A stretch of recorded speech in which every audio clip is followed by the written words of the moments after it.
Hello, Hayley Hollander here, co-founder of Advanced Training Performance and faculty member for PTA Global. And welcome to beautiful Las Vegas, Nevada. You are in Red Rock National Park.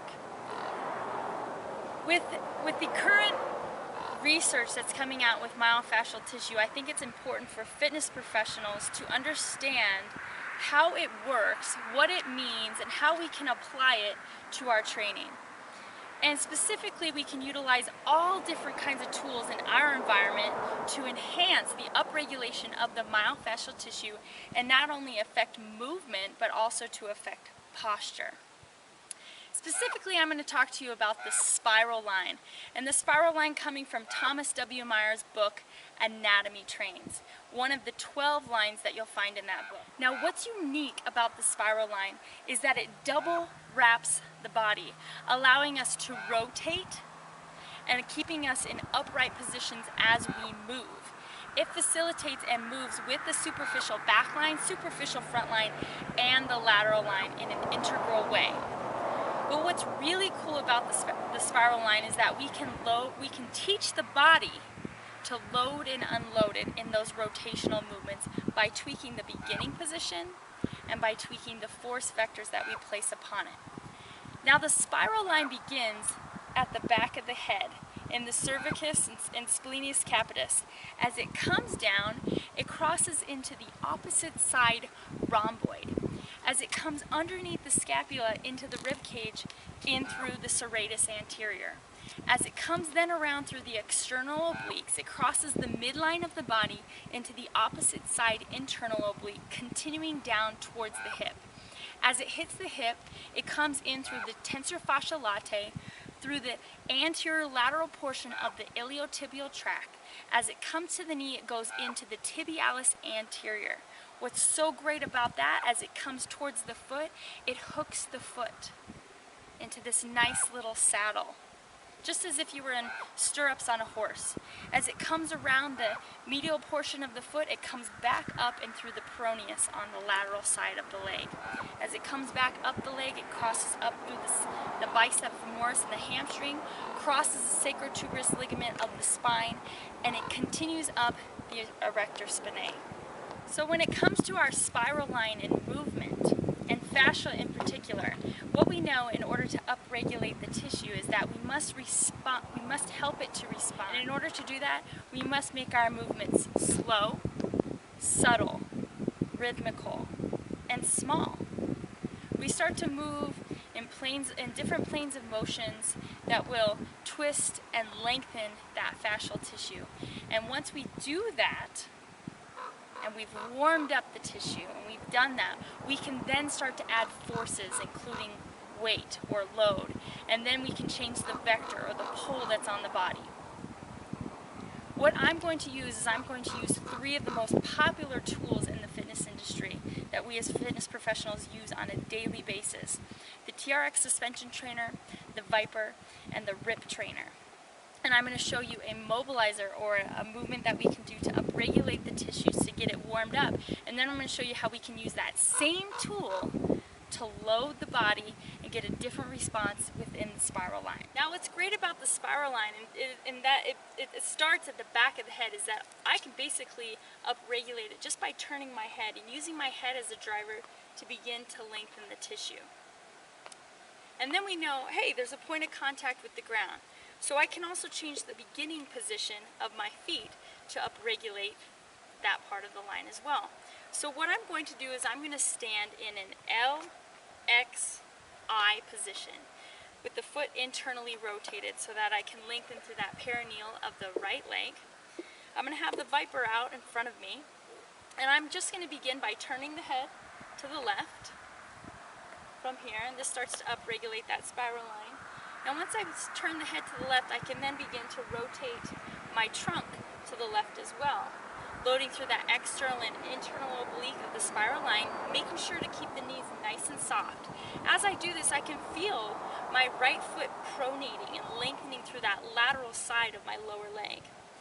Now what I can do is I can begin to add hip flexion into the movement, because if you recall, as you come up the back of the leg, that bicep femoris and the erector spinae are involved in the spiral line as well.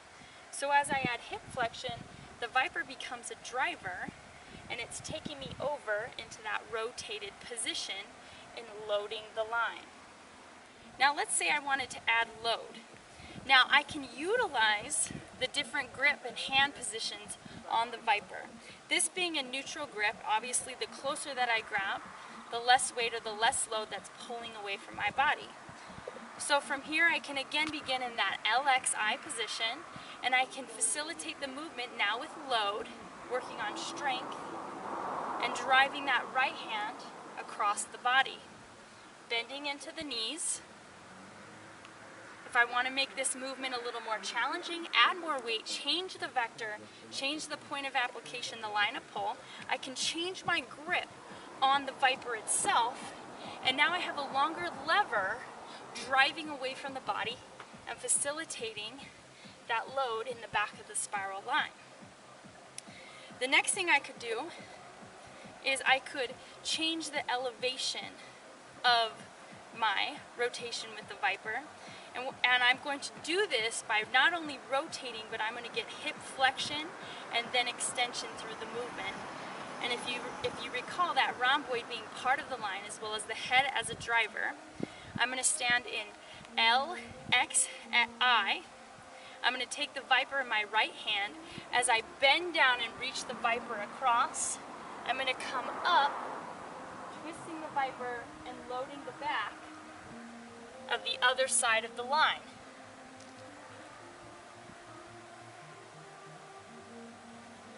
So now I'm fighting the forces of gravity and controlling a longer lever of the ViPR, making this movement quite challenging. So now, using the rip trainer to create a mobilizer and upregulate the spiral line, what I'm going to do is I'm going to stand and face the anchor. Now with the rip trainer, it's creating an asymmetrical load in the body, so I'm already resisting rotation. And with rotation being the main movement of the spiral line, I'm loading it slightly. So I'm going to go ahead and take a wide grip, and all I'm going to do is I'm going to keep my knees nice and soft, and I'm going to internally rotate my feet so that I'm preloading the spiral line from the ground up. Then from here, I'm going to take my head and use it as a driver from right to left. And if I want to increase my range of motion, I can begin to rotate through my trunk and my rib cage as well. Still resisting the bar from rotating. Now I can add force into the application. So I'm going to stand sideways to the anchor, and I'm going to preload the spiral line starting from the left side that comes under the serratus and crosses down into my right hip. I'm going to stand in LXI, and I'm going to take the end of the rip trainer from here. I'm going to pull it towards me, grabbing the rip trainer and twisting across. Reach across, pull it towards me, and twist out. Now, using the TRX suspension trainer as my tool, I'm going to show you how we can manipulate the spiral line in a mobilizer to help to upregulate the tissue. I'm going to stand sideways to the anchor, and I'm going to take my outside hand, or my hand that's furthest away, and place it into the bottom of the foot cradles. I'm going to take my feet into LXI, so my left foot is forward and both feet are internally rotated, again, to upregulate the spiral line from the ground up. From here, I'm going to rotate my head and my torso towards my anchor, loading through the back of that rhomboid on the left side, and coming up and around, reaching my right arm as a driver, and keeping my knees soft throughout the movement. Strength exercise, I'm going to do the TRX twist. Now, when I do the twist, all I'm doing is I'm changing my vector so that I increase my body weight into the suspension trainer, and the steeper I place my feet, or closer I put my feet towards the anchor, the more load I have in the body. I'm going to be pivoting through the balls of my feet, which will now is going to lengthen the tibialis as I turn posterior to the anchor. I'm going to start with my hands, my chest tight, arms lengthened. From here, I'm going to keep my elbows straight as I rotate up and to the left. pivoting through the balls of the feet and loading into that spiral line, and slowly coming down underneath my hands, keeping the elbows nice and straight. So once more, the importance of fascia in the body and how to apply it to your exercise is going to dictate what is the goal of your client that you're working with. What is their current posture and what is their current level of fitness? So play with those tools that you have. Start with slow, subtle movements to upregulate the tissue and do it in ways that will load and unload those lines. Thank you.